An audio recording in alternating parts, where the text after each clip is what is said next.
حضرت علی المرتضیٰ فرماتے ہیں سیدہ فاطمہ نے کبھی مجھے کوئی کچھ کہا ہی نہیں، کبھی فرمائش ہی نہیں کی۔ ایک دن بیمار ہو گئی تو کہنے لگیں، میں قریب بیٹھا تو میں نے کہا فاطمہ زندگی میں تو نے کبھی کچھ نہیں مانگا، اور عزت والے باپ کی عزت والی بیٹی، میرا دل کرتا ہے کوئی فرمائش تو کر دو۔ تو حضرت فاطمہ کہنے لگی علی اگر ایک انار مل جائے نا، اگر ایک، میرا دل کر رہا ہے اگر ایک انار مل جائے، ایک انار مل جائے تو طبیعت چاہ رہی ہے انار کھانے کو۔ مولا علی شیر خدا فرماتے میں گیا، ایک انار خریدا بازار سے، 1 دینار تھا میری جیب میں،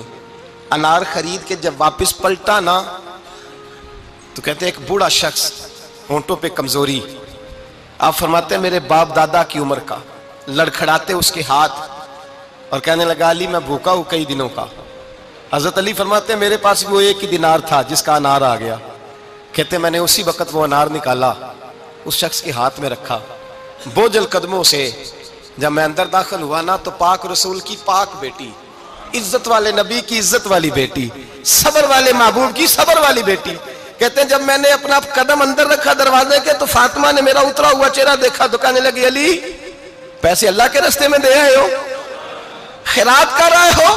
حضرت شیر خدا رضی اللہ تعالیٰ عنہ فرماتے ہیں میں فاطمہ کی طرف دیکھا تو میں حیران ہو گیا، میں نے کہا فاطمہ تجھے، کہنے لگی مجھے یقین ہے آپ انار لینے گئے تھے، آپ نے خرید بھی لیا تھا، اور مجھے پتا ہے علی میرے ساتھ بے وفائی ہو ہی نہیں سکتی، یہ کسی سوالی نے مانگ لیا ہوگا، علی آجا،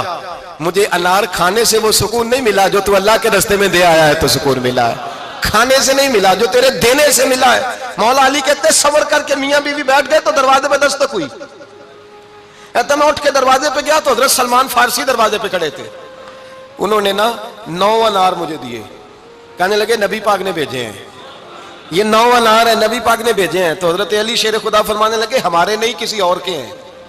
ہمارے نہیں کسی پڑوسی کے ہیں، دائیں بائیں دیکھ لے، کہنے لگے نہیں تمہارے ہی ہیں، فرمانے لگے نہیں میرے ہوتے تو 10 ہوتے، اس لیے کہ اللہ فرماتا ہے من جاء بالحسنۃ فلہ عشر امثالھا، تم ایک نیکی کرو گے میں 10 کا اجر عطا کروں گا، فرمایا میرے ہوتے تو 10 پورے ہوتے، اللہ رسول نے بھیجا اور میرا یقین کمزور ہو سکتا ہے، میرے ہوتے تو 10 ہوتے، یہ 9 ہے۔ حضرت سلمان فارسی نے جیب میں ہاتھ ڈالا، 10واں بھی نکالا، کہا علی تیرے 10 ہی تھے، میں تو تیرا امتحان لے رہا تھا، 10 ہی تھے تیرے۔ یقین کی دولت زنجیریں کاٹ دیتی، یقین کی دولت انسان کو نواز دیتی۔ جب تو لڑکھڑاتا ہوا آیا ہے، میرے نبی پاک نے فرمایا یوں نہ کہا کر کے یا اللہ چاہے تو دے چاہے تو نہ دے، جب مالک سے مانگ تو کہا کر یا اللہ تجھی سے مانگنا ہے، میں لے کے اٹھوں گا، تو مجھے دے گا، فرمایا جتنا تیرا یقین کامل ہوگا اتنا ہی اللہ تجھے جھولی بھر کے عطا فرمائے گا۔